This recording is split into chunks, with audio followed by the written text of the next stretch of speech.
मनु जी, जो बार बार uniform civil code को लेकर मैंने सबसे ज्यादा बात सुनी है वो ये कि यूनिफॉर्म सिविल कोड मुसलमानों के खिलाफ है।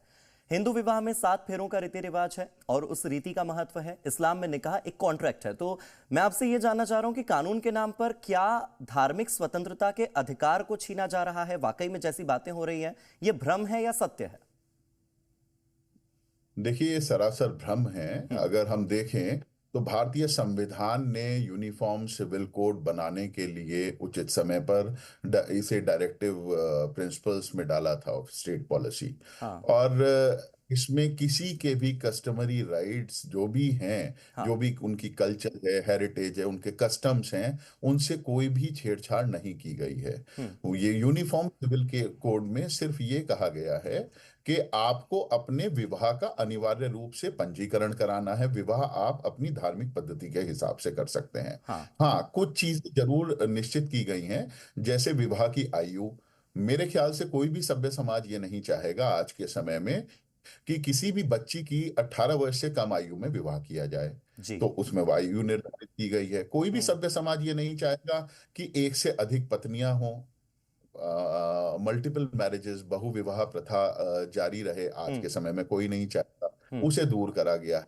और पुनर्विवाह के केसेस में जो कुछ शर्तें होती थी कुछ समुदायों में, उन हाँ। शर्तों को हटाया गया, ठीक है। जिससे कि महिला का शोषण ना हो सके, हम्म। उसको अधिकार मिल सके। ठीक है। अगर अनंत कारज किया जाए या फिर 7 फेरे लिए जाएं या निकाह का कॉन्ट्रैक्ट साइन किया जाए, आपको जो रीति रिवाज अपनाने आप अपना सकते हैं। उसके बाद आपको रजिस्ट्रेशन एक ही जगह करवाना है, ये कानून है। तो ये एक आपने बहुत बड़ा भ्रम दूर किया। मगर जैसे निकाह हुआ तो उसमें तो मेहर की राशि पहले से तय हो जाती है। जब तलाक होगा तो पत्नी को कितना पैसा मिलेगा ये तो शादी के पहले से तय होता है। हिंदुओं में तो मेहर जैसा कुछ नहीं होता, जन्मों का बंधन मानकर शादी हो जाती है। तो तलाक के बाद तो हिंदू महिलाओं की आजीविका ज्यादा संकट में होगी ना। तो फिर फोकस केवल मुस्लिम महिलाओं पर क्यों? देखिए, आपने बहुत अच्छा प्रश्न किया।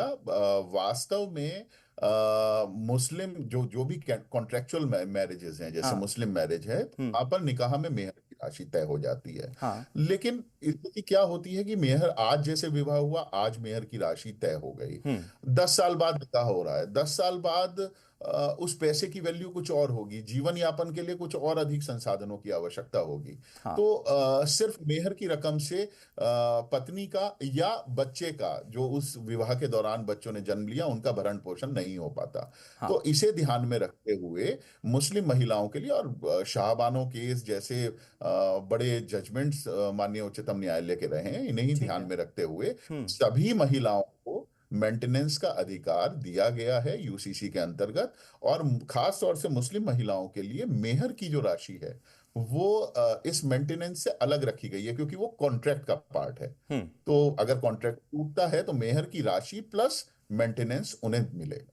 ये एक अच्छी चीज़ है। आपने बहुत ही लाइट में लाया इस चीज़ को कि चाहे मुस्लिम हो चाहे हिंदू हो, महिलाओं की आजीविका से कहीं पर भी कॉम्प्रोमाइज़ नहीं होगा।